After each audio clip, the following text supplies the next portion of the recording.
Don't move. Turn your fantasy football into reality. Here's CJ. Hello and welcome back. Yeah, thank you. Okay, does it look good? No. You know why I'm wearing this, right? Yeah, I didn't make the playoffs. There was one league, I was battling for that last playoff spot, lost it on the weekend. I'm out. And I lost it by, I had the same record as the guy who finished in sixth place, and he has a chance of some money. I unfortunately now have to wear this.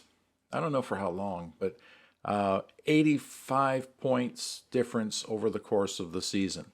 And that seems like a lot, doesn't it? But it's really not.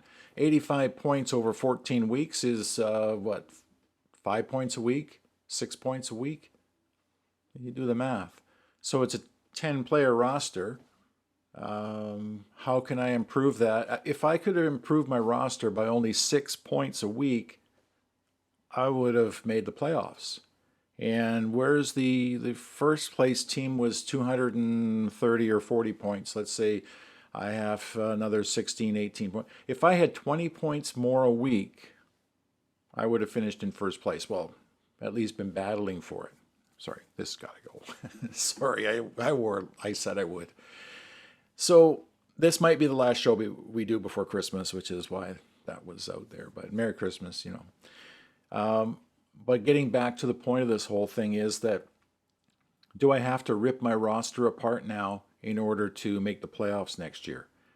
And I don't know. It's a 10-player roster, and I missed the playoffs by 5 points a week, which means that every one of my players, if they had scored just 1 point a week more, I would have made the playoffs. That's how close it was. So I would have maybe won an extra game as well. It doesn't take much to take your roster from 7th place to 4th place and then to 1st. The simple math on it would be that, I have Patrick Mahomes as a quarterback, and he has not had some great games this year. So next year, Mahomes with a better wide receiver core, I'm hoping will take a step up. So if he's like a touchdown or 5 points a game better, there's my improvement. That's all I have to do to that team to get to the playoffs. Now, I'm not blaming him because there's also some roster mismanagement. The points I scored versus what I could have had more than covers that 85 points. I think there's about a 200-point differential, and most people aren't perfect anyway, and they don't put the perfect lineup out each week. I'd like to say I do, but I don't. And I know you don't either. But so there's two things. If I'm just a little better at managing my roster and Mahomes gets his wide receiver crew in order, I make the playoffs. Now, if I want to get up into the challenging part, I don't have to rip the team apart. I don't have to do anything dramatic with my team. I've got Juju Smith-Schuster, and he played the year without a quarterback. Now, we know that when he plays with Ben Roethlisberger, when he played with Patrick Mahomes, that he's a very good PPR guy, 10 points a game, and this year he was a 2 or 3 point without really a quarterback. So there's another source of improvement. That'll help me as well. It's another 5 points a week just right there.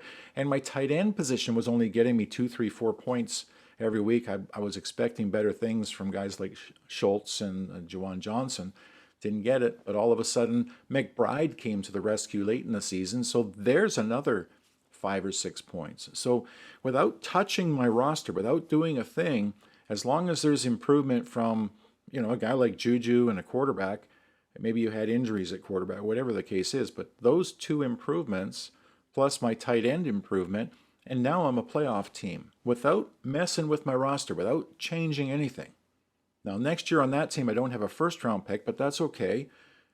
If I can turn my second-round pick into, an older wide receiver like a Mike Williams or something like that at the draft time, then imagine now I've improved at quarterback, at tight end, and I've got 2 wide receivers now scoring points.